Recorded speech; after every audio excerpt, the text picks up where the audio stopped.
नमस्कार, स्वागत है आपका इस खास कार्यक्रम में। मैं हूं आपके साथ अभिषेक भट्टाचार्य। आज का ये शानदार मुकाबला होने जा रहा है लीग स्टेज के आखिरी चरण में। मुकाबला भारत और दक्षिण अफ्रीका के बीच। कोलकाता के ईडन गार्डन स्टेडियम में आज फैंस एक धमाकेदार मैच की उम्मीद लगाए बैठे हैं। भारत और दक्षिण अफ्रीका के बीच होने जा रहा ये अहम मुकाबला जो सिर्फ जीत हार तक सीमित नहीं है, क्योंकि आज दिग्गजों की होगी अग्नि परीक्षा। दोनों ही टीम के प्लेयर्स जबरदस्त फॉर्म में हैं। आज स्कोर बोर्ड पर 400 रन भी बन सकते हैं और चेज भी हो सकते हैं। फैंस के मन में यही सवाल है कि आज चैंपियंस का बल्ला आग उगलेगा या चलेगी गेंदबाजी की धार? किसकी उड़ेगी गिल्ली? कौन करेगा कमाल? क्या कोहली बनाएंगे शतक या हमारे रोहित भैया मचाएंगे धमाल? अरे भैया, तो मैच के बाद पता चल ही ना जाएगा। लेकिन चलिए अब चर्चा शुरू करेंगे। हमारे साथ आज हमारे स्टूडियो में एक्सपर्ट जुड़ रहे हैं। सबसे पहले स्वागत करूंगा मैं मनोज वर्मा जी का, हमारे पॉलिटिकल एडिटर, क्रिकेट एंथुसियास्ट शालू पटेल जी हमारे साथ जुड़ रहे हैं, क्रिकेटर हैं। हमारे साथ क्रिकेट एक्सपर्ट अजहर कुरैशी जी भी हैं। आप सभी मेहमानों का बहुत बहुत स्वागत। सर, आज का ये जो मुकाबला है, मनोज जी सबसे पहले आपके पास भी आऊंगा कि लगातार हम देख रहे हैं अलग अलग मैचेस में जिस तरह का परफॉर्मेंस दिखाया है साउथ अफ्रीका ने भी और इंडिया ने भी। सिर्फ एक मैच साउथ अफ्रीका हारी नीदरलैंड से, लेकिन उसके अलावा आप किसी भी मैच में देख लीजिए साउथ अफ्रीका ने डोमिनेट किया है। चाहे वो न्यूजीलैंड हो, चाहे वो ऑस्ट्रेलिया हो, किसी भी टीम को नहीं बख्शा है। और आज उसका मुकाबला इंडिया से है जिसने किसी भी टीम को अपने ऊपर हावी नहीं होने दिया। तो किस तरह से देख रहे हैं आज का ये मुकाबला जो ईडन गार्डन में होने जा रहा है? निश्चित तौर पर किसी को उम्मीद नहीं रही होगी कि चौकस के ठप्पे वाली दक्षिण अफ्रीका इस प्रकार का परफॉर्म करेगी। और कल ही जो न्यूजीलैंड ने सबसे बड़ा रिकॉर्ड बनाया, वरना इस वर्ल्ड कप का सबसे बड़ा स्कोर भी हमने देखा कि साउथ अफ्रीका ने किया है। लेकिन एक जो बेसिक अंतर है, हम देख रहे हैं कि जो बाकी की जो टीमें जिनके मुकाबले हुए हैं दक्षिण अफ्रीका के साथ, वो दक्षिण अफ्रीका के खिलाफ शुरुआती में विकेट नहीं ले पाए हैं, जिसका खामियाजा भुगतना पड़ा उनको कि लंबे लंबे हमने स्कोर देखे हैं। और आखिरी के जो 10 ओवर है हमने देखा 144 रन है, 130 रन, 135 रन ऐसे उन्होंने स्कोर किया है, क्योंकि एक लंबी उनके पास बैटिंग लाइनअप है। लेकिन अगर इंडिया की हम देखें, अगर गेंदबाजों की बात करें, खासतौर से बुमराह की, भले उन्होंने शमी जितने एक साथ इतने विकेट नहीं लिए, लेकिन वो शुरुआती सफलता दिलाते हैं। चाहे वो ऑस्ट्रेलिया के खिलाफ देख लीजिए आप, चाहे वो पाकिस्तान के खिलाफ देख लीजिए, या जिस भी टीम के खिलाफ। अभी हमने हाल में देखा श्रीलंका के खिलाफ भी उन्होंने शुरुआती सफलता दिलाई, और जिसके बाद सिराज और शमी ने पूरी श्रीलंकन टीम को ध्वस्त कर दिया। तो आज भी उम्मीद रहेगी कि शुरुआती जो विकेट है, शुरुआत हमको अच्छी मिले बुमराह से, और अगर हम पहले बैटिंग करते हैं तो एक अच्छा स्कोर मिले, क्योंकि रोहित का बल्ला भी बहुत दिनों से खामोश चल रहा है। क्योंकि हमने देखा कि पिछले मैच में भी पहली गेंद पर उन्होंने बाउंड्री ली थी, लेकिन दूसरी गेंद पर वो चकमा खा गए थे, और उसके बाद वो एक और मैच में 0 पे गए तो उतना अच्छा स्कोर कर नहीं पाए। तीसरी बात है, आज विराट कोहली का 35वां जन्मदिन है जी। तो अब से पहले 8-10 ही क्रिकेटर ऐसे रहे हैं जिन्होंने अपने जन्मदिन पर शतक मारा है, और पिछले मैच में भी हमने देखा था विराट शतक के आसपास जाकर चूक गए थे। तो उम्मीद की जाना चाहिए कि आज फैंस की इच्छा भी वो पूरी कर देंगे कि एक शतक बनाएंगे, क्योंकि इसके पहले सचिन तेंदुलकर है, विनोद कांबली है, वो अपने जन्मदिन पर ऐसे क्रिकेटर हैं, डेविड वार्नर है, ऐसे तमाम सारे खिलाड़ी हैं जो शतक मार चुके हैं। और उम्मीद की जाना चाहिए, चूँकि हार्दिक पांड्या वापसी हो नहीं रही है, तो उम्मीद की जाना चाहिए जो पिछले मैच में जो 11 थी, मुझे लगता है रोहित शर्मा उसी के साथ आगे जाएंगे। और उम्मीद की जाएगी कि जब पहले शुरुआती स्पेल में मोहम्मद शमी के पहले सिराज और बुमराह, वो दोनों अच्छी सफलता दिलाएंगे, और उसके बाद का काम जो है हम देखेंगे मोहम्मद शमी के जिम्मे है। लेकिन जहाँ तक ओपनिंग की बात है, पिछले मैच में हमने देखा कि शुभमन गिल अच्छे फॉर्म में थे। जिस प्रकार का खेल हमने देखा पिछले इनिंग में, हमने देखा कि श्रेयस अय्यर ने दिखाया है। केएल राहुल से उम्मीद होगी कि लंबे समय से वो बड़ी पारी नहीं खेल पाए हैं। तो कुल मिला के एक रोमांचक मुकाबला होगा। तो जीत उसी की मिलेगी जो शुरुआत में जिसकी ओपनिंग अच्छी होगी, या विकेट में जिसकी शुरुआत जो अच्छी होगी। निश्चित रूप से। अजहर जी, ईडन गार्डन की फास्ट पिच पर क्या लग रहा है, किस तरह का मुकाबला देखने को मिलेगा? क्योंकि एंटिसिपेट यही किया जा रहा है कि एक हाई स्कोरिंग मुकाबला होगा, लेकिन ईडन गार्डन ऐसे पीछे जहां पर बॉलिंग भी हावी हो जाती है। तो क्या लग रहा है, आज हाई स्कोरिंग मैच होगा या चैलेंजिंग रहेगा, जहां पे बल्लेबाजी और गेंदबाजी एक बैलेंसिंग एक्ट प्ले करते नजर आएंगे दोनों ही टीम से? बिल्कुल, ईडन गार्डन्स की जो पिच है वो अभी तक क्रिकेट फ्रेंडली रही है हमेशा से। उस पर बल्लेबाजों ने भी हमेशा से काफ़ी अच्छा प्रदर्शन किया है। स्पिनरों के लिए तो वो काफ़ी अच्छी मानी जाती है सेकेंड इनिंग में, और फास्ट बॉलिंग जो है उसको भी काफ़ी मदद मिलती रही है। तो अभी जो शुरुआती जो भी टीम बॉलिंग करेगी उसको शुरुआती मदद मिल सकती है। हालांकि इंडिया का जो टीम सेटअप रहेगा, मुझे लगता है 3 फास्ट बॉलर के साथ जाएंगे। ये इंडिया के लिए एक बेहतर बात हुई है कि इंडिया अब तक लगातार पिछले कई वर्षों का जब अपन इतिहास देखेंगे तो उसमें इंडिया अपने 2 या 3 स्पिनरों के साथ उतरता रहा है। लेकिन इस बार ये है, ऐसा हुआ है कि जो 3 फास्ट बॉलर हैं, जसप्रीत बुमराह हैं, मोहम्मद शामी हैं, सिराज मोहम्मद सिराज हैं, इनकी फास्ट बॉलिंग इतनी अच्छी हुई है कि इंडिया स्पिनरों की तरफ देख नहीं रहा है। ये केवल एक स्पिनर कुलदीप यादव के साथ इंडिया जा रही है, और आर अश्विन जैसे इंटरनेशनल बॉलर हैं जिन्होंने टेस्ट क्रिकेट में, वनडे में पहले काफ़ी अच्छा प्रदर्शन दोहराया है, उनको भी टीम से बाहर इसलिए बैठना पड़ रहा है कि जो भारत की जो फास्ट बॉलिंग जो लाइनअप है वो बहुत अच्छा कर रही है, और जो बहुत इस समय वर्ल्ड की सबसे खतरनाक जोड़ी मानी जा रही है इन तीन तगड़ी की, जो किसी भी टीम को काफ़ी ध्वस्त कर सकते हैं। आज के मैच में काफ़ी स्कोरिंग होने की संभावना है। दोनों टीमें अब तक पहले और दूसरे नंबर पर हैं, तो ये एक आज जो भी टीम जीतेगी उसको एक मोरल हाई मिलेगा कि वो सेमीफाइनल में किस टीम के साथ खेलेगी। निश्चित तौर पर जो भी टीम टॉप पे आज जीतेगी वो टॉप पे रहेगी टेबल में, तो उसको सेमीफाइनल की जो चौथी टीम अभी डिसाइड नहीं हुई उसके साथ जो अभी तक उसके साथ मैच की पॉसिबिलिटी बन सकती है, जो अपेक्षाकृत दूसरे और तीसरे नंबर पे इंग्लैंड या इंडिया या अफ्रीका ही रहेगी, वो तीसरे नंबर पे ऑस्ट्रेलिया रहेगी टेबल में, जो इस वर्ल्ड कप की सेमीफाइनल के लिए लगभग 3 टीमों की तस्वीर लगभग साफ हो चुकी है।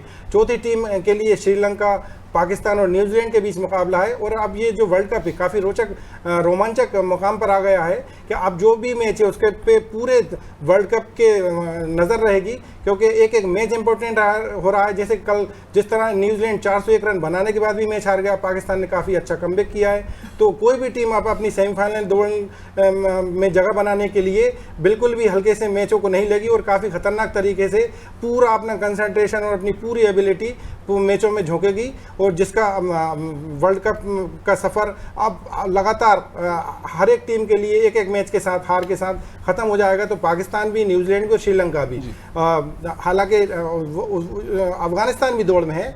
अफगानिस्तान जो है, अफगानिस्तान एक नई टीम थी लेकिन सेमीफाइनल की दौड़ में अभी भी बनी हुई है, तो देखना ये होगा कि आज के मैच में जो जीतेगा वो अपने आप को टेबल पे टॉप पर रखना चाहेगा, जिससे कि उसको सेमीफाइनल में चौथे नंबर की टीम मिले, जो जैसे तैसे करके सेमीफाइनल में पहुंचेगी।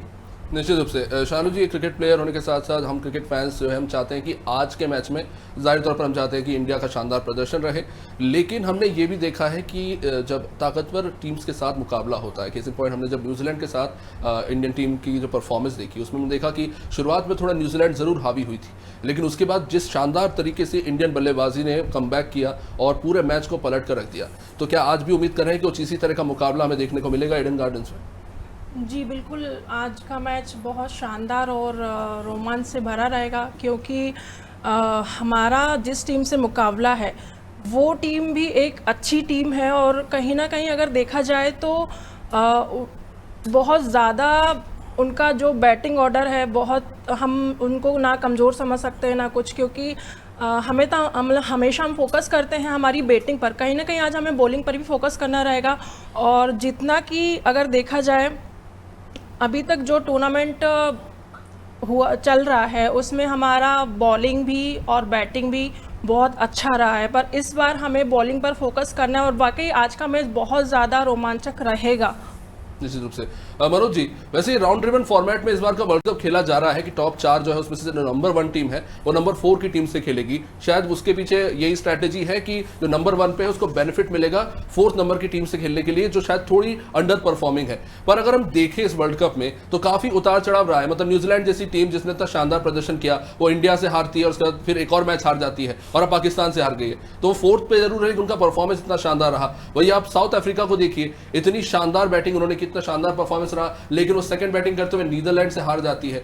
तो क्या कोई फर्क पड़ने वाला है कि अगर कोई 1 पे रहता है या 2 पे रहता है, चैलेंजिंग उतना ही रहेगा ये सेमीफाइनल? निश्चित तौर पर देखिए कि ये क्रिकेट ऐसा खेल है कि किसी भी दिन कुछ भी हो सकता है। किसी ने सोचा होगा कि कल न्यूजीलैंड 401 रन बना के भी इस मैच को हार सकता है।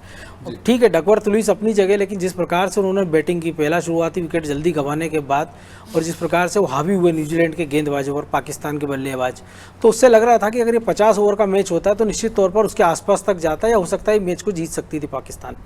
दक्षिण अफ्रीका की जो आपने बात की, उनकी बैटिंग लाइनअप अभी तक इसलिए प्रेशर में नहीं दिखी कि सारे मुकाबले उन्होंने बैटिंग करते हुए पहले किए, लेकिन जिन 2 में उनको चेस करना पड़ा। पाकिस्तान के खिलाफ आप देखिए कि बहुत मुश्किल वो हारते हारते जीते हैं, क्योंकि शुरुआती बल्लेबाजों ने रन रेट इतना अच्छा कर दिया था कि बाद में शमशी और जो केशव महाराज थे उनके पास इतना टाइम था कि अगर 25-30 गेंदें टिक कर खेल लेते तो वो रन बनते ही सही, और ये हमने होते हुए देखा। लेकिन नीदरलैंड के खिलाफ वो नहीं कर पाए थे। तो जाहिर सी बात है कि हर एक टीम जब अच्छा करती रहती है तो उसकी जो कमजोरियां उस पर कोई बात नहीं करता है, लेकिन जब वो कोलैप्स होता है उसका बैटिंग आर्डर, या पाकिस्तान एक सबसे बड़ा उदाहरण है कि जो उनकी गेंदबाजी, जो पेस अटैक की बात हो रही थी वर्ल्ड कप के पहले कि उस वर्ल्ड कप में तूफान मचा देंगे, चाहे शाहीन शाह अफरीदी हो, हारिफ रऊस हो, लेकिन आप देखिए कि न्यूजीलैंड के खिलाफ वो 90 रन देते हैं, 85 रन देते हैं और कोई विकेट नहीं मिल पाता है। तो ये एक जो उनके वर्ल्ड क्लास गेंदबाज है, सबसे तेज़ गेंदबाजों के ये हाल है। इंडिया की तरफ से हम बात करें कि हमने देखा कि सबसे किफ़ायती गेंदबाजी इंडिया के जो गेंदबाजों ने की अभी तक, चाहे वो पहले शुरुआती 10 ओवर की बात कर लें या बीच के ओवरों में जब स्पिनर आते हैं और वो एक डेडली कॉम्बिनेशन बनाते हैं मोहम्मद शमी के साथ और रन पर अंकुश लगाते, जब एक एंड पे आप पर प्रेशर बनता है तो दूसरे एंड पर आपको मजबूर होना करता है, विकेट गंवाते ही हैं आप। कल के इंग्लैंड के मैच में आप देखिए, एक समय लग रहा था कि अच्छे स्कोर की तरफ वो बढ़ रहे हैं और जीत सकते हैं, लेकिन जिस प्रकार के फैंसी शॉट उन्होंने मारे बाद में गैर जिम्मेदाराना तरीके से कि लगभग उसी दिशा में सारे के सारे ने हवाई शॉट मारे और आउट हुए, तो एक प्रेशर था उनके ऊपर, जबकि रिक्वायर रन रेट बहुत ज़्यादा नहीं था, लेकिन उनको 300 से अंदर चेस करने थे। उनके पास 9वें नंबर तक के बल्लेबाज हैं।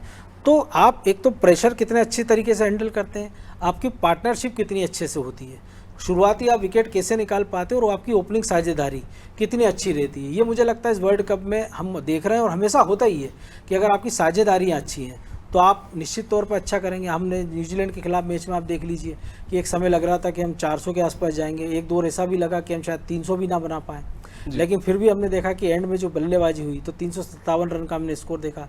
ऑस्ट्रेलिया की हम बात करें कि शुरुआती मुकाबले हारने के बाद वो जिस प्रकार से बैटिंग कर रहे हैं, पाकिस्तान की बात कर रहे थे हम, दक्षिण अफ्रीका की बात कर रहे हैं, न्यूजीलैंड की आप बात करिए कि न्यूजीलैंड में किसी ने सोचा नहीं था कि एक नया खिलाड़ी इस पूरे मैच को वर्ल्ड कप में सबसे ज़्यादा यादगार पारियाँ खेल रहा है वो रचिन। तो इसके बाद भी जो सबसे फेवरेट टीम थी इंग्लैंड, वो 10वें नंबर पर खड़ी है, और जो एक तरह से विनर ही हम कह सकते हैं न्यूजीलैंड को भी, पिछले वर्ल्ड कप में जो कुछ हुआ सबको पता है, हमारे दर्शकों को भी। इसके बाद भी वो शुरुआती उन्होंने मोमेंटम गाया 4 मैच जीतने का, जब वो हारे भारत से, उसके बाद अब ये कश्मकश में फंसे हुए हैं कि वो सेमीफाइनल में पहुंचेंगे कि नहीं पहुंचेंगे। तो एक मैच, एक ओवर पूरे क्रिकेट का कभी भी रुख बदल सकता है, ये मैं पहले भी कहता रहा हूँ और इस वर्ल्ड कप में हम ये होता हुआ देख भी रहे हैं। निश्चित रूप से। अजहर जी, आज की ईडन गार्डन के पिच को लेकर बात करना चाहूंगा। थोड़ी देर में टॉस होने वाला है, जानकारी मिल रही है आज थोड़ा सा पिच जो है वो स्लो है, और जैसा कि हम देख रहे हैं कि दक्षिण अफ्रीका के जो टीम है वो 4 पेस बॉलर्स के साथ खेल रही है और सिर्फ उनके पास एक ही स्पिनर है, केशव महाराज। तो क्या इसी स्ट्रेटेजी के साथ इस पिच पर भी दक्षिण अफ्रीका आगे बढ़ेगी? बिल्कुल, दक्षिण अफ्रीका हो सकता है कि अगर पिच स्लो है तो एक स्पिनर जो है उनका तबरेज शमसी है, जिन्होंने पाकिस्तान के खिलाफ मैच में अच्छा प्रदर्शन किया था, उनको साथ ले जा सकती है। हालांकि केशव महाराज उनके फर्स्ट प्रेफरेंस रहेंगे, जो कि काफ़ी अच्छा इस वर्ल्ड कप में किया है। तो अगर स्लो पिच है और अगर साउथ अफ्रीका 4 फास्ट बॉलर के साथ जाएगी तो ये इंडियन टीम के लिए एक अच्छा साइन है, क्योंकि इंडिया जो है काफ़ी अच्छे फॉर्म में, और आज का मैच दोनों टीमों के लिए अब तक लीग मैचों में कोई भी टीम चैंपियन जो अब तक रही है, ये आज डिसाइड हो जाएगा कि लीग तक में किस टीम ने अपना बिल्कुल अच्छा प्रदर्शन किया है। तो दोनों टीमों ने अच्छा प्रदर्शन किया है, लेकिन इंडिया का जो प्रदर्शन अब तक रहा है वो बिल्कुल फैंटास्टिक रहा है। किसी भी मैच में उनको पसीना तक नहीं बहाना पड़ा जीतने के लिए, जबकि अफ्रीका की टीम नीदरलैंड जैसी टीम से हार गई, पाकिस्तान से जैसे तैसे एक विकेट से जीती चेस करते हुए। तो अगर आज टॉस के बाद बिल्कुल इंडियन टीम भी चाहेगी वो पहले बैटिंग करे, जिससे कि अफ्रीका का एक जो वीक पॉइंट है चेस करने का, उस पर वो लेके जाए। और फास्ट बॉलिंग इंडिया की भी काफ़ी अच्छी है, और अगर अफ्रीका अगर 4 फास्ट बॉलर के साथ जा रही है, उससे इंडियन टीम को भी काफ़ी फ़ायदा है, क्योंकि इंडियन टीम का यहाँ पे होम ग्राउंड है, और ये कई दूसरे इनिंग में स्पिन को मदद करती ही ये पिच। अफ्रीका का जो भी एनालिसिस रहा हो इस पिच को लेकर, लेकिन इस मैच में दोनों टीमों का बड़ा स्कोर। निश्चित रूप से। चलिए इस वक्त की अपडेट आपको बता देते हैं। टॉस हो चुका है और जैसा कि उम्मीद की जा रही थी, भारत ने टॉस जीता है और पहले बल्लेबाजी चुनी है। थोड़ी देर में ईडन गार्डन्स में मुकाबला शुरू होने जा रहा है, और इस बार पहली बार ऐसा हो रहा है कि भारत ने टॉस जीतकर पहले बल्लेबाजी चुनी है, और ये देखना दिलचस्प होगा कि स्कोरबोर्ड में आज भारतीय बल्लेबाज कितना बड़ा स्कोर खड़ा करते हैं। दिलचस्प बात यह भी है कि साउथ अफ्रीका चेज में बहुत अनकंफर्टेबल रहती है, और आज लक ने भी उनका शायद साथ नहीं दिया है। ईडन गार्डन में भारत ने टॉस जीता है, और मान सकते हैं कि एक बड़ा स्कोर हमें देखने को मिलेगा, और देखना होगा कि इसमें साउथ अफ्रीका के बल्लेबाज किस तरह से बैटिंग करते हैं, या फिर ये भी कह लीजिए कि भारतीय बल्लेबाजों के आगे साउथ अफ्रीका की जो पेस लाइनअप है वो किस तरह से कमाल दिखा पाती है या नहीं, या फिर भारतीय बल्लेबाज हावी होते हैं। चर्चा को आगे बढ़ाएंगे। जी अजहर जी, आप बात पूरी कीजिए अपनी। बिल्कुल, ये आज टॉस के बाद जैसा कि सभी एक्सपेक्ट कर रहे थे, भारत बैटिंग करेगा और भारत ने टॉस जीत लिया, बैटिंग करेगा और एक चाहेगा कि वो एक अच्छा स्कोर खड़ा करे। शुभमन गिल काफ़ी अच्छे फॉर्म में है, रोहित शर्मा ने भी इस टूर्नामेंट में काफ़ी सारे रन बनाए हैं। केएल राहुल ने अब तक कुछ खास नहीं किया, लेकिन उनसे भी उम्मीद की जाएगी कि वो एक अच्छा स्कोर दें। और विराट कोहली का आज जन्मदिन है और इससे पहले कभी भी विराट कोहली भारत की ओर से उनके जन्मदिन पर नहीं खेले हैं। आज पहली बार उनके जन्मदिन पर वो भारत की तरफ से खेले हैं, तो वो अपने जन्मदिन को यादगार बनाना चाहेंगे। और जैसे कि एक अच्छी पारी और एक शतक की जैसी की उम्मीद उनसे पूरा देश लगा रहा है, तो एक शतक की उम्मीद कर सकते हैं। हालांकि साउथ अफ्रीका का जो पेस अटैक है और जो बॉलिंग है उसको हल्के में नहीं लेना चाहिए। भारतीय टीम को इस मैच को पूरी गंभीरता से लेना चाहिए। जैसे कि मनोज जी ने बताया कि एक ओवर या एक मैच इस पूरे टूर्नामेंट में किसी भी टीम को आगे ले जाने के लिए बना और या पीछे ले जाने के लिए बन सकता है। तो मोरल काफ़ी हाई हो जाएगा अगर आज का मैच जो भी टीम जीतेगी वो सेमीफाइनल फाइनल के लिए एक बहुत बड़े मनोबल के साथ जाएगी, जो कि क्रिकेट के बाद सबसे इंपॉर्टेंट चीज़ है। निश्चित रूप से। शाहरुख जी, जैसे कि हमने देखा इंडियन ओपनिंग की अगर बात करें, अब कुछ ही देर में बैटिंग करने जा रही है इंडियन टीम, तो शुभमन गिल इज क्वेश्चनेबल, क्योंकि डेंगू से वो रिकवर हुए लेकिन ज़्यादातर मैचों में वो चले नहीं। श्रीलंका के खिलाफ फाइनली उनका वो पुराना वाला जो स्टाइल है बैटिंग का वो देखने को मिला है। आज हम साउथ अफ्रीका के खिलाफ अगर बात कर रहे हैं स्कोर की, तो वी आर एक्सपेक्टिंग कि 300 से ज़्यादा रन ही होने चाहिए, क्योंकि हम जानते हैं कि उनके पास जिस तरह का बैटिंग लाइनअप है वो काफ़ी खतरनाक है और अगर वो चल गया तो प्रॉब्लम खड़ी हो सकती है। तो क्या लगता है आज रोहित शर्मा और शुभमन गिल इन दोनों को एक शुरुआत में तगड़ी और एग्रेसिव साझेदारी करनी होगी पावर प्ले के बीच में? जी बिल्कुल, आपने जो अभी बात कही है शुभमन गिल और रोहित शर्मा के बारे में, वाकई में आज ऐसा ही होना चाहिए, क्योंकि अभी तक देखा गया है साउथ अफ्रीका ने जो टॉस जीत कर पहले बल्लेबाजी करी है कि चेज़ उनका काफ़ी अच्छा रहा है। तो कहीं ना कहीं हमारा जो अभी तक था कि पहले बल्लेबाजी का टॉस जीत कर किया है कि चेस करना, हाँ, भारतीय टीम भारतीय टीम के लिए चेस करना काफी आसान रहा, लेकिन साउथ अफ्रीका जो है वो बैटिंग करते हुए कंफर्टेबल रही है। तो आज जाहिर तौर पर साउथ अफ्रीका के लिए चैलेंजिंग होगा, बिल्कुल चैलेंजिंग होगा, क्योंकि अभी तक चेजिंग उनका साउथ अफ्रीका का बहुत अच्छा रहा है। अभी तक उन्होंने 300 से ज़्यादा रन बनाए हैं। कहीं ना कहीं ये हमारे लिए एक बहुत अच्छा डिसीजन है। और फर्स्ट बैटिंग ऑर्डर अगर अच्छा रहेगा तो कहीं ना कहीं सेकेंड डाउन है, उन पर जो प्रेशर नहीं आएगा, शुरुआत अच्छी रहेगी तो ज़्यादा बेहतर है। आज विराट कोहली को भी रन बनाने होंगे, लेकिन हमने देखा है एक चीज़ की फर्स्ट बैटिंग करते हुए कभी कभी ऐसा, बहुत बार ऐसा हुआ कि विराट कोहली जल्दी आउट हो जाते हैं। चेजिंग के टाइम हम देखते हैं कि बहुत रिस्पॉन्सिबली बैटिंग करते हैं, लेकिन कई बार ऐसा हमने देखा, हालांकि इस वर्ल्ड कप में हमने ज़्यादातर चेस किया है, लेकिन जहां पर हमने फर्स्ट बैटिंग की वहां पर विराट कोहली नहीं चले। तो क्या कहना चाहेंगे शालू जी इस पर? ऐसा नहीं है, और शायद आज का दिन उनके लिए स्पेशल है, तो कहीं ना कहीं आज स्पेशल होगा विराट कोहली जी के लिए। ये हम उनसे उम्मीद रखेंगे और वाकई में आज ऐसा होना चाहिए। निश्चित रूप से। चलिए, इंडिया का प्लेइंग 11 जारी हो चुका है। स्क्रीन पर आप देख रहे हैं, कुछ भी खास बदलाव नहीं किया गया है। वही प्लेइंग 11 खेलेगा जिसके साथ टीम इंडिया कंफर्टेबल है और लगातार जीतती आ रही है। तो बैटिंग लाइनअप लगातार जैसा रहा है वैसा ही रहेगा, उसमें कोई चेंजेस नहीं किए गए हैं। सूर्य कुमार कंसिस्टेंट रहेंगे। श्रीलंका के खिलाफ भी अच्छी बैटिंग की, उससे पहले भी लगातार अच्छी बैटिंग करते आ रहे हैं। और भारतीय गेंदबाजी में भी कोई बदलाव नहीं किया गया है। 2 स्पिनर्स कुलदीप यादव, रविंद्र जडेजा और 3 पेसर्स मोहम्मद शमी, सिराज और बुमराह जो आग बरसाते नजर आएंगे साउथ अफ्रीका के खिलाफ। अब से कुछ ही देर में मैच शुरू होने जा रहा है और ये देखना दिलचस्प होगा कि आज इंडिया का बैटिंग लाइनअप क्या कमाल दिखा पाता है। पिछले मैच में क्योंकि हमने देखा जिस तरह से फर्स्ट बैटिंग करते हुए इंडिया ने 357 रन का विशाल स्कोर खड़ा कर दिया और श्रीलंका की टीम तो पत्तों की तरह बिखर गई वहां पर।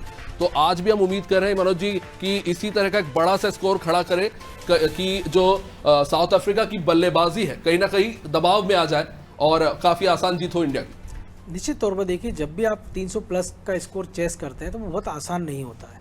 कल भी पाकिस्तान ने जो किया था तो उनके पास करो या मरो के अलावा कोई विकल्प नहीं था कि वो करते क्या। और दूसरा, जो न्यूजीलैंड ने गेंदबाजी में गलतियां की, लेकिन भारत के साथ हम देख रहे हैं ऐसा नहीं हो रहा है कि रोहित शर्मा इतनी जल्दी से डिसीजन लेते हैं और रोटेशन इतना अच्छा बनाते हैं गेंदबाजों का कि लगातार हम देख रहे हैं कि 5 ओवर बहुत कम फिकवाते हैं बुमराह से या सिराज से, वो 8वें 9वें ओवर में किसी एक नए गेंदबाज को ले आते हैं। तो ये एक रोटेशन से ये मिलता है कि गेंदबाज जब तक बल्लेबाज जब तक समझता है गेंदबाज को, जब तक नया गेंदबाज सामने आ जाता है, एक सीम का बाल हमारे पास गेंदबाज है, हमारे पास यॉर्कर स्पेशलिस्ट हैं, हमारे पास पेसर हैं, तो एक जो कॉम्बिनेशन बनता है वो निश्चित तौर पे भारत को एक एज दिलाता है। जहाँ तक बांग्लादेश की हम बात करें तो जिस श्रीलंका को हमने 57 रन पे ऑल आउट कर दिया था 52 रन पे, वो हम देखते हैं कि दक्षिण अफ्रीका के खिलाफ वो भी जब चेस कर रहे होते हैं 350 प्लस का, तो वो भी 44 ओवर में 300 सवा 300 का रन स्कोर कर देते हैं। इंग्लैंड उनसे हार जाता है, लेकिन इंग्लैंड भी 22 ओवर में 170 रन स्कोर बोर्ड पे टांग चुका होता है उनके खिलाफ। तो ऐसा नहीं कि उनकी गेंदबाजी बहुत खतरनाक साबित होती नजर आ रही है, लेकिन चूंकि उनके बल्लेबाज इतना अच्छा बड़ा स्कोर कर देते हैं तो वो उनके गेंदबाजों को एक एक्स्ट्रा बेनिफिट हो जाता है कि वो उस स्कोर को आराम से चेस कर सकते हैं, इसलिए उनकी गेंदबाजी की कमजोरी सामने नहीं आ पाती है। अब जब भारत अगर बड़ा स्कोर करता है तब ये देखने में आएगा कि उनकी गेंदबाजी में गहराई कितनी है, और जब फिर भारत के गेंदबाज उनके बल्लेबाजों की परीक्षा लेंगे तब इसमें ये भी पता लग जाएगा सेमीफाइनल के पहले कि दक्षिण अफ्रीका जो इस वर्ल्ड कप में अभी तक अच्छा परफॉर्म कर रही थी, 300 प्लस के स्कोर लगातार करती जा रही थी, तो आज वो क्या कर पाते हैं। तो ये सारी कमियां कई बार होता है एक मैच में निकल कर सामने जाती हैं, और जब आप जीतते रहते हैं तो फिर कोई इस पर ध्यान नहीं देता कि ऐसा क्यों हो रहा है, लेकिन जब आप हारने लगते हैं तो फिर ये ध्यान दिया जाता है कि कहाँ गड़बड़ हुई। आप देखिए इंडिया ने लगातार जीते, इसके बाद भी अगर हम चर्चा कर रहे थे बीच में कि श्रेयस अय्यर का फॉर्म क्यों नहीं आ पा रहा है, केएल राहुल अच्छा स्कोर क्यों नहीं कर पा रहे हैं, जडेजा तक हमने देखा बल्लेबाजी की नौबत आई तो उन्होंने अपने आप को न्यूजीलैंड के खिलाफ भी साबित किया, साझेदारियां बनाई। तो जब आप मौका मिलता है, सूर्य कुमार बहुत अच्छे बल्लेबाज है, लेकिन इसके पिछले मैच में हमने देखा था कि वो जल्दी रन आउट हो गए थे। तो कोई एक अच्छा हिटर, इस पिछले मैच में भी हमने देखा था कि जिस प्रकार से वो शॉट मारने गए थे और जितने कंफर्ट वो दिख रहे थे, लेकिन वो एक ऐसे उस पर आउट हुए कि जिसको गेंद उम्मीद नहीं थी, केवल विकेट कीपर के अलावा कोई कॉन्फिडेंट नहीं था। तो जाहिर सी बात है कि कोई एक गेंद पूरा गेम बदल देती है। तो आज मुझे लगता है कि भारत जो शुरुआती 10 ओवर है, मुझे लगता है रोहित भी अपने हिसाब से जो पहला नेचुरल गेम खेलते हैं उस पर वो जाएंगे, और वो कभी भी गियर बदल लेते हैं जब उनको ज़रूरत पड़ती है। हम देखते हैं न्यूजीलैंड के खिलाफ भी उन्होंने अपना गियर जब बदलने की ज़रूरत पड़ी बदलने का प्रयास किया, या उसके और भी मैच हम देखें कि जब उनको लगता है कि तेज़ खेलना चाहिए तो वो तेज़ खेलने लग जाते हैं। और जो शुरुआत में जो स्विंग पेस की बात होती है गेंदबाजों के, वो अपने 2-4 ओवर अगर वो कीज पर टिक चुके होते हैं तो सारा स्विंग पेस सब खौफ खत्म कर देते हैं। तो बाद का जो बल्लेबाज आता है वो निडर होकर फिर बल्लेबाजी करता है। निश्चित रूप से जैसा कि अधर जी मनोज जी कह रहे थे 350, 350, 428, 400 इस तरह के टारगेट साउथ अफ्रीका ने दिए, इसलिए सबसे ज़्यादा स्ट्राइक रेट रहा है उनका। और यही कारण भी है कि बॉलिंग उतनी ज़्यादा एक्सपोज नहीं हुई, कभी उतना दबाव नहीं पड़ा। आज देखना होगा कि साउथ अफ्रीका के गेंदबाज क्या कमाल दिखा पाएंगे इंडियन बैटिंग के सामने। किस तरह से देख रहे हो कि दो ऐसे खिलाड़ी हैं जिन पर सबकी नज़र है, एक जो सबसे लंबे कद के गेंदबाज हैं मार्को जेनसन, और दूसरे स्पिनर हैं जो सबसे शानदार फॉर्म में इस वक्त साउथ अफ्रीका की बॉलिंग में नजर आ रहे हैं, वही केशव महाराज। तो थोड़ा चैलेंजिंग होगा यहाँ पर। बिल्कुल चैलेंजिंग तो हो गई, लेकिन इंडियन बल्लेबाज जो हैं वो स्पिनर्स को तो काफ़ी अच्छा खेलते हैं, भले ही वो उनके सामने केशव महाराज हों या और ऑस्ट्रेलिया जेम्पा हो। भारत के बल्लेबाज स्पिनर के लिए काफ़ी कंफर्टेबल होते हैं। वो जो मार्को यानसन है वो भी काफ़ी अच्छे ऑलराउंडर हैं, केवल वो एक बहुत स्पेशली बहुत तेज़ गेंदबाज नहीं है। तो इंडिया की जो बल्लेबाजी की जो गहराई है उसके लिए इन दिनों जब से वर्ल्ड कप शुरू हुआ है इतने फॉर्म में है कि उनके सामने गेंदबाज कोई खास चुनौती नहीं कर सके। यहाँ पर मैं आपको एक बात बताना चाहूँगा कि जब भी कोई कप्तान होता है किसी भी टीम का, जैसे रोहित शर्मा और टेम्बो बबूमा, इनके बीच का जब आपको फर्क देखना होगा तो वो बॉलिंग साइड में देखने को मिलेगा। अगर आपकी बॉलिंग है और बॉलिंग में जैसे मनोज जी ने बताया कि रोहित शर्मा काफ़ी जल्दी बदलाव करते हैं जिसकी वजह से विपक्षी टीम काफ़ी दबाव में जाती है। इसके विपरीत आप देखो जो दक्षिण अफ्रीकी कप्तान है बबूमा, उन्होंने अपने बॉलर्स का ज़्यादा चेंज नहीं किया है और आज उनके बल्लेबाजों ने पहले खेला है, उनके काफ़ी सारा टारगेट सामने वाली टीम को दिया है। तो उनकी कप्तानी की कोई अग्नि परीक्षा अब तक नहीं हो पाई है कि उन्होंने अपने बॉलर्स को कैसे यूज़ किया है। तो जो बॉलर थे उनके सामने एक काफ़ी अच्छा एक स्कोर था जिसको सेव करने के लिए, तो एक नेचुरल बॉलिंग में जो उन्होंने अपनी बॉलिंग की और मैच को बचाया है। लेकिन आज जबकि भारत जैसी टीम सामने है और एक बड़ा स्कोर करती है, तो इसके बाद दक्षिण अफ्रीकी कप्तान और उनके बॉलर की भी अग्नि परीक्षा होगी कि वो उस को कैसे बचा पाते हैं उसको बड़ा स्कोर रोकने से कैसे रोकते हैं भारतीय बल्लेबाजों को, जो एक लगातार बहुत अच्छे फॉर्म में। तो आज दक्षिण अफ्रीका के कप्तान हैं जो बबूमा, उनकी भी कैप्टेंसी की अग्नि परीक्षा होगी कि जो इतने कंफर्टेबल तरीके से जो मैच जीते हैं बड़ा बड़ा स्कोर करके, और काफ़ी बड़ा स्कोर उन्होंने सेव किया था, तो आज वो भारत को एक बड़ा स्कोर बनाने से कैसे रोकते हैं, ये आज देखा जाएगा कि अब दक्षिण अफ्रीका की गेंदबाजी में कितनी गहराई है और इनके कप्तान क्या स्ट्रेटेजी बनाते हैं। क्योंकि साफ तौर पर एक बात साफ जाहिर है कि रोहित शर्मा और दक्षिण अफ्रीकी कप्तान के बीच में काफ़ी सारा डिफरेंस है जो आज देखने को मिल सकता है। निश्चित रूप से। शालू जी, अगर बात करें बैटिंग की, तो एक बड़ी दिलचस्प चीज देखने को मिली है। साउथ अफ्रीका का ओपनिंग ऑर्डर और लोअर ऑर्डर, उनका जो स्ट्राइक रेट है वो तो 100 के पार है ही, लेकिन उनके मिडिल ऑर्डर का भी स्ट्राइक रेट लगभग 100 या फिर 100 के पार है। तो ये देखने को मिल रहा है कि वहां पर मतलब मिडिल ऑर्डर में भी कितनी एग्रेसिव बैटिंग साउथ अफ्रीका के द्वारा की जा रही है। लेकिन उसके बनस्पत अगर हम इंडिया टीम को देखें तो हम जाहिर तौर पर ये मानते हैं कि विराट कोहली और रोहित शर्मा का स्ट्राइक रेट जबरदस्त रहा है, all over the through out the innings रहा है, बस एक आध मैच अगर छोड़ दे तो। लेकिन जब हम नीचे आते हैं तो हम देखते हैं कि केएल राहुल शानदार बैटिंग करते हैं, क्लास बैट्समैन है, लेकिन थोड़ा टाइम लेते हैं। और श्रेयस अय्यर का भी हमने देखा है कि वो टाइम लेते हैं, फिर एग्रेसिव होना शुरू करते हैं, लेकिन फिर एक गलत शॉट खेलकर आउट हो जाते हैं। तो आज मिडिल ऑर्डर के ऊपर ये जिम्मा होगा कि स्ट्राइक रेट को भी मेंटेन करके चले, रन रेट जो है उसे बराबर बना के रखना होगा। ये रन रेट जो है आज इस मैच में शायद अहम रोल अदा करेगा। जी बिल्कुल, रन रेट अहम रोल अदा करेगा। बिकॉज क्या है कि आपने अभी तक साउथ अफ्रीका का जो मैच देखा है, उन्होंने अभी तक 300 से ज़्यादा ही रन चेस किया है। तो कहीं ना कहीं हमें एक बड़ा स्कोर खड़ा करना होगा जिसमें हमारे ओपनर बल्लेबाज हो, चाहे वो मिडिल ऑर्डर बल्लेबाज हो, सभी को अच्छे से आज बैटिंग करनी होगी। कहीं ना कहीं आज हम अगर एक अच्छा स्कोर खड़ा करेंगे तो ये आज एक बहुत अच्छा रोमांचक मुकाबला बन सकता है। और अभी तक देखा जाए तो कोलकाता ईडन गार्डन में इंडिया अभी तक 22 मैचेस खेली है, जिसमें से 13 मैचेस हम जीते हैं। तो कहीं ना कहीं एक ये भी प्लस पॉइंट है। बट ये चीज़ें एक एनालाइज हमने किया है, चीज़ें देखी हैं। बट ओपनर बल्लेबाज और मिडिल ऑर्डर बल्लेबाज अगर अच्छी बैटिंग करेंगे और चेस कर अच्छा एक स्कोर बनाएंगे तो काफ़ी हद तक बेहतर रहेगा। निश्चित रूप से। मनोज जी, पिछले मैच में हमने एक चीज़ देखी, साउथ अफ्रीका के खिलाफ पेस को तो अच्छा खेलते ही हैं वो, लेकिन न्यूजीलैंड के स्पिनर्स को उन्होंने ज़बरदस्त धोया साउथ अफ्रीका ने। और अगर हम कहें इंडियन बॉलिंग में सबसे स्ट्रॉन्ग पार्ट है तो वो स्पिनर्स का भी रोल जो इतना शानदार रहा है कि भले ही अगर स्टार्टिंग में जैसे हमने देखा कि पाकिस्तान और बांग्लादेश ने एक अच्छा खासा स्टार्ट ले लिया था, 150 रन तक पहुंच गए, लेकिन उसके बाद कुलदीप यादव और जडेजा ने जिस तरह से विकेट गिराना शुरू किए मिडिल ओवर्स में कि फिर वहां से वो टीम वापसी नहीं कर पाई। और साउथ अफ्रीका की सबसे दिलचस्प बात यही है कि अगर वो 100-150 पर पहुंच गई और वहां विकेट नहीं गिरे तो वहां से फिर उनको रोकना नामुमकिन हो जाता है। तो क्या लगता है आज किस पर ज्यादा जिम्मेदारी होगी? इंडियन पेस बॉलर्स को पहले अटैक करके जल्दी विकेट लेना होगा, या फिर आप रिलाई कर रहे हैं कि स्पिन बॉलर्स आएंगे और कहीं ना कहीं अगर स्कोर बन भी गया तो हम कमबैक कर लेंगे?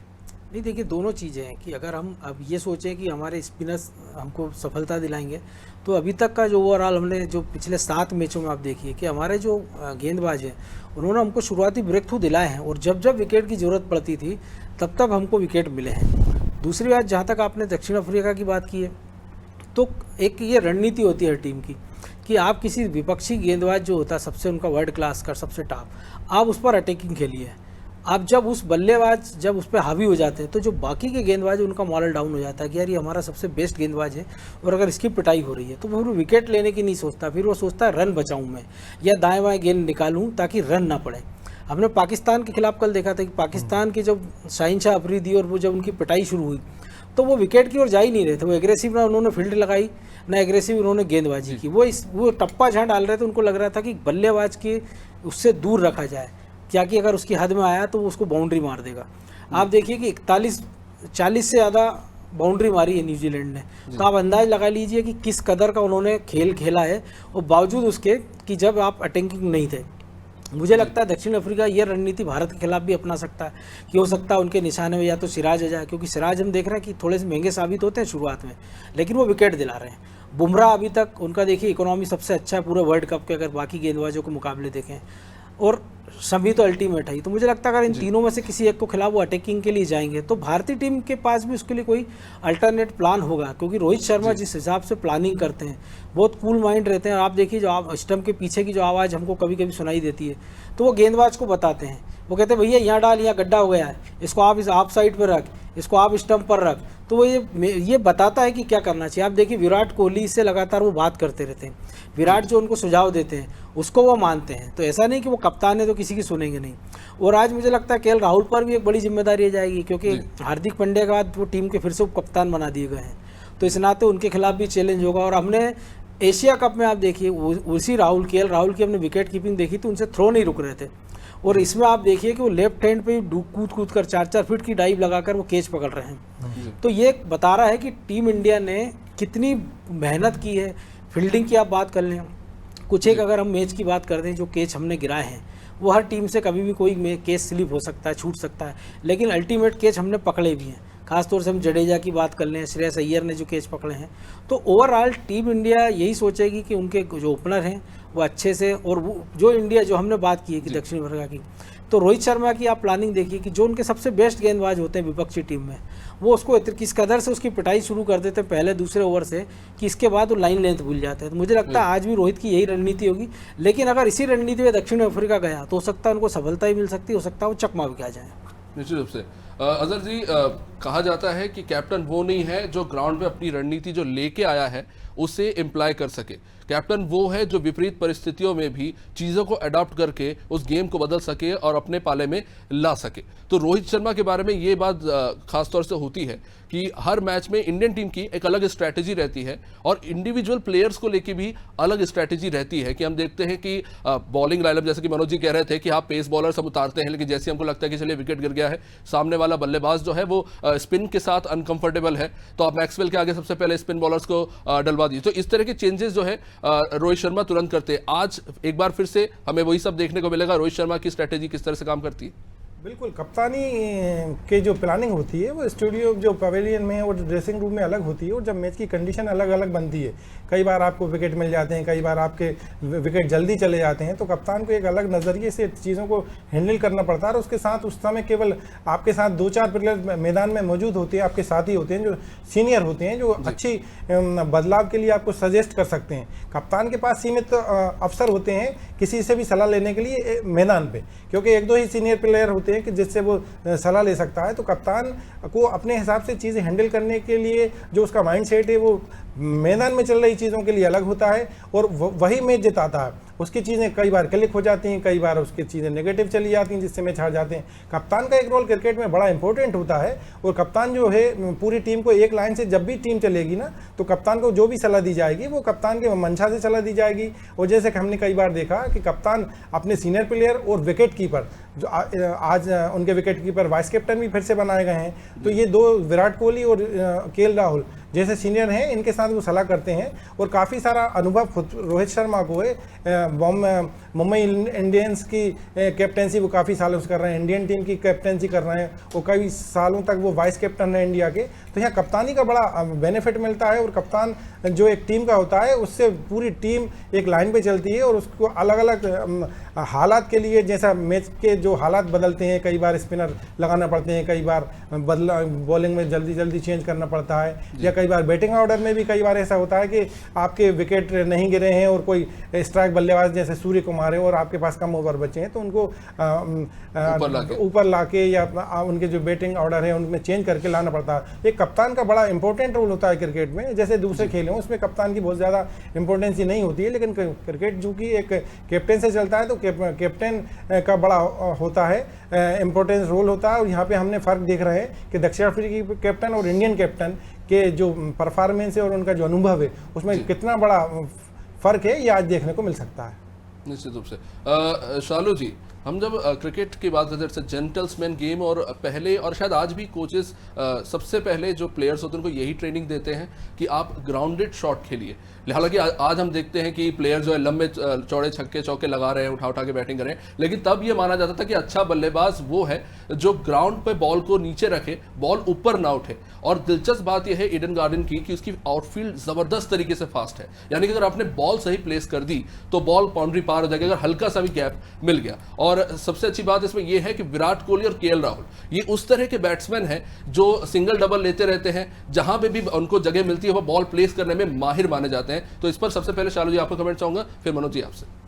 सर आपने ये चीज़ बिल्कुल सही बोली है। कहीं ना कहीं ये चीज़ आज भी लागू होती है, ऐसा नहीं है, क्योंकि ग्राउंडेड जो शॉट है हमेशा सेफ रहता है। सेफ लाइक कि आप उस चीज़ को जज करके रन दौड़ते हैं या चीज़ें देखते हैं। और कहीं ना कहीं आज का जो गेम है बहुत अग्रेसिव है। पहले के टाइम में जो आपने चीज़ें बोली हैं कहीं ना कहीं वो चीज़ें अभी भी लागू हैं, बट कहीं ना कहीं तेज शॉट मारने के उससे, गलत शॉट मारने के उससे ऐसा रहता है कि हाँ शॉट गलत जा सकता है। बट ग्राउंडेड शॉट कहीं ना कहीं अगर आज खेला जाएगा, मोस्टली ग्राउंडेड शॉट ही ज़्यादा खेले जाते हैं। और कहीं ना कहीं अगर विराट कोहली और केएल राहुल की बात की जाए तो इनका फॉर्म अगर देखा जाए तो इसमें बहुत बेस्ट है। जी मनोज जी। देखिए निश्चित तौर पर हम इंडिया की बात करें तो विराट कोहली ऐसे गेंदबाज बल्लेबाज हैं जो हवाई शॉट में बहुत कम यकीन रखते हैं। आप देखिए वो बिल्कुल उनका क्लास, आप जब वो उनका फुटवर्क आप देखिए, आप शुभमन गिल को देखिए कि जब इनिंग अच्छे से सेट हो जाती तब वो जाकर बाद में जोखिम लेते हैं। आप ऐसा नहीं कि जो हिटर अच्छा होगा तो वो बहुत अच्छा बैट्समैन होगा, वो आपको शुरुआत ही आपको सफलता दिला सकता है। क्रिस गेल एक बड़ा उदाहरण है, तो वो शुरुआत में लंबे छक्के मारते थे, लेकिन अगर उनके ओवरऑल आप रन देखेंगे, उनका एवरेज देखेंगे, सचिन तेंदुलकर आप देखिए दुनिया के महानतम बल्लेबाज है, लेकिन अगर छक्कों के हिसाब से आप उनकी बाउंड्रीज देखेंगे तो लगेगा कि ये तो 10वें 11वें 15वें नंबर पे हैं, कहीं टिके हुए हैं। रोहित शर्मा आप देखिए कि वो दोनों चीज़ों में एकदम क्लास हैंगे। वो लंबे छक्के भी मारते हैं, लेकिन वो गेप में से वो जो जितना फाइन वो मारते हैं वो भी हम देख रहे हैं। तो ज़रूरत के मुताबिक आपको करना पड़ेगा। ये नहीं जो मैंने जिक्र किया शुरू में कि कल इंग्लैंड के खिलाफ कि वो प्लेस करने की कोशिश ही नहीं कर रहे थे कि वो कहीं से गेप में मारे, वो ऐसे हवाई शॉट मारने के प्रयास कर रहे थे लगातार कि बाउंड्री पे मार रहे हैं। उनको लग रहा था कि चौके नहीं, केवल छक्कों से काम चलेगा, जिसका कारण है कि उनको मैच से हार का सामना करना पड़ा। इंडिया की हम बात करें, कई बार हमने देखा शतक हो जाती, लेकिन विराट कोहली का एक भी हमने छक्का नहीं देखते उसमें। लेकिन वो बाउंड्री से हम देखते हैं कि उसमें 10 बाउंड्री हैं और 50-60 रन वो दौड़ के अपने साथ बना लेते हैं। तो ये उनका जो फिटनेस है, ऐसा फिटनेस एक तो सबसे अहम बात है। दूसरा रोटेशन, क्योंकि जब आपकी बाउंड्री नहीं आती लेकिन आप रन का रोटेशन रखते हैं, किसी एक ओवर में आप 5-6 रन दौड़ लेते हैं, तो स्वाभाविक रूप से आप पे दबाव खत्म हो जाता है और गेंदबाजों पर एक दबाव रहता है कि आपको रोके कैसे। फिर आपको फील्ड प्लेसमेंट में चेंज करना पड़ता है। माफी चाहूंगा मनोज जी, मैं आपको बीच में रोकना, आप समय इजाजत नहीं देता। तो सबसे आखिर में जो हर बार करते हैं प्रेडिक्शंस, तो सबसे पहले मनोज जी, आज मैं ये जानना चाहूंगा कि आज इंडिया का कौन सा बैट्समैन है जो सेंचुरी मारेगा और सबसे ज्यादा विकेट कौन लेगा? दो नाम। देखिए शतक तो मुझे लगता है कि जो इंडिया के 5 टॉप क्लास बल्लेबाज है उनमें से कोई मार सकता है, लेकिन मुझे आज उम्मीद है कि रोहित शर्मा कुछ कमाल करेंगे और विराट कोहली। सर बॉलिंग में निश्चित तौर पे आप शमी को बुला नहीं सकते। एक तरह से होम ग्राउंड रहा है ये ईडन गार्डन, क्योंकि उन्होंने जब वो अपने गांव से सीखने के लिए निकले थे तो कलकत्ता ही वो शहर था जिनने उनको शरण दी थी, और उसके बाद वो आज जिस रूप में हम शमी को देख रहे हैं ये वहीं की देन है। तो निश्चित तौर पर शमी आज फिर कमाल कराएंगे और बुमराह तो फिर बुमराह हैं। जी अजहर जी, एक बॉलर एक बैट्समैन जो आज सबसे शानदार प्रदर्शन करेंगे? विराट कोहली पे जा सकते हैं। विराट कोहली काफ़ी कंसिस्टेंट प्लेयर रहे हैं इस पूरे वर्ल्ड कप में। आज उनका जन्मदिन है, तो उम्मीद की जाएगी वो अपने जन्मदिन पर एक देश को एक तोहफा दे सकते हैं। जी बॉलर और बॉलिंग में मोहम्मद शमी काफ़ी विस्फोटक खतरनाक गेंदबाजी कर रहे हैं, तो मोहम्मद शमी से काफ़ी उम्मीद की जाएगी कि अपने विकेटों की संख्या को इस वर्ल्ड कप में कम मैच खेलने के बाद भी काफ़ी आगे बढ़ाएं। ठीक है Shalu ji. Rohit Sharma and Virat Kohli. And bowling में अगर देखा जाए तो वाकई में जो सर ने बोला है और मोहम्मद शमी। जी बहुत बहुत शुक्रिया आप सभी मेहमानों का इस चर्चा में जुड़ने के लिए। तो अब से कुछ ही देर में ये महासंग्राम शुरू होने जा रहा है। दिलचस्प मुकाबला होगा ईडन गार्डन्स में। फैंस को बेसब्री से इंतजार है कि कौन आज शतक लगाएगा, कौन आज सबसे ज्यादा विकेट लेगा, कौन किस पर हावी होगा। इसके लिए देखना पड़ेगा यह मैच, लेकिन आप देखते रहिए अनादि टीवी। नमस्कार।